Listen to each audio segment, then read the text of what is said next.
Hai, saya Vera. Hari ini saya akan membahas tentang Microsoft Excel. Tampilan lembar kerja Microsoft Excel.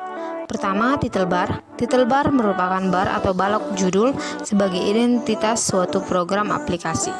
Kedua, menu bar. Menu bar biasanya berisi deretan perintah yang di dalamnya masih terdiri dari beberapa toolbar atau submenu lainnya yang seperti tab file, home, insert, page layout, formula, data, review, dan menu view.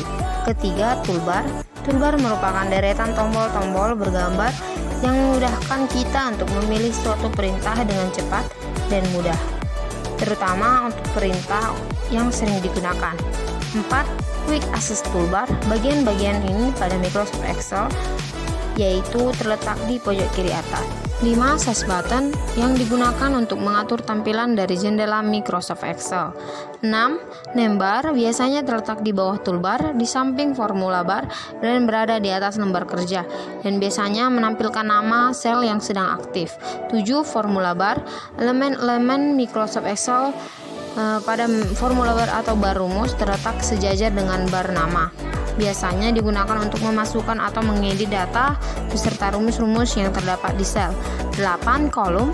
Kolom atau kolom merupakan deretan huruf secara horizontal yang berjajar lurus ke samping dan terletak di bawah name bar dan formula bar. 9. Sel. Sel atau cells merupakan pertemuan antara baris dan kolom. 13. New sheet. New sheet atau lembar baru digunakan untuk menambah jumlah sheet dalam satu jendela Microsoft Excel. 14. Status bar. Status bar atau bar status terletak di bawah tab sheet yang berfungsi untuk menampilkan kondisi workspace kita. Rumus-rumus dasar Microsoft Excel. 1. Sum.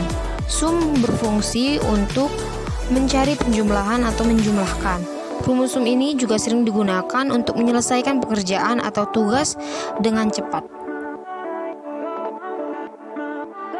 2. Average. Rumus average berfungsi untuk mencari nilai rata-rata suatu variabel. 3. Konta. Konta berfungsi untuk menghitung banyak data dalam sebuah range dan caranya pun masih sama dengan count. Ya, data tersebut bisa berwujud angka atau huruf. 3. Countif. Countif berfungsi untuk menghitung banyak data dengan kriteria tertentu. Sebagai contoh, dalam sebuah range terdapat beberapa sel yang sama, maka kita bisa menentukan ada berapa banyak sel yang sama tersebut.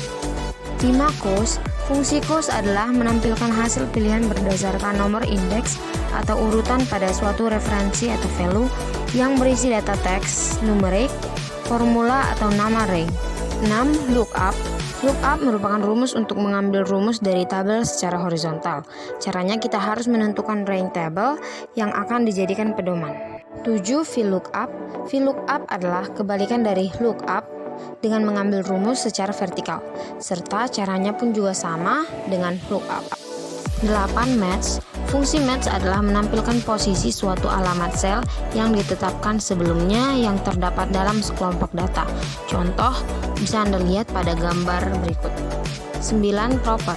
Rumus proper berfungsi untuk mengubah karakter pertama semua kata menjadi huruf besar dan sisanya huruf kecil. Kamu tinggal menuliskan perintah proper atau teks, maka huruf pertama di semua teksmu menjadi huruf kapital. 10. Date. Rumus date berfungsi untuk mendapatkan type data date dengan memasukkan angka tahun, bulan, dan hari.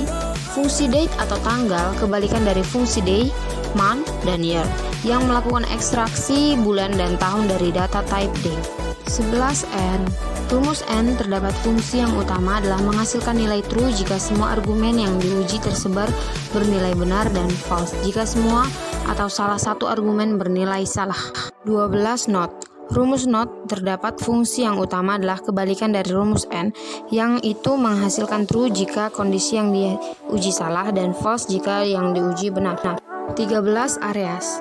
Fungsi areas adalah menampilkan jumlah area atau rank atau sel dalam suatu referensi atau alamat sel atau rank yang disebutkan. Contoh kasus seperti gambar berikut. 14. Single if. Single if berfungsi untuk mengembalikan sebuah nilai jika kondisi yang dicek benar atau salah, dan mengembalikan sebuah nilai lainnya jika kondisi yang dicek salah atau false. Rumus multi if berfungsi hampir sama dengan single if, akan tetapi diambil dari dua kondisi atau bisa ditumpuk beberapa per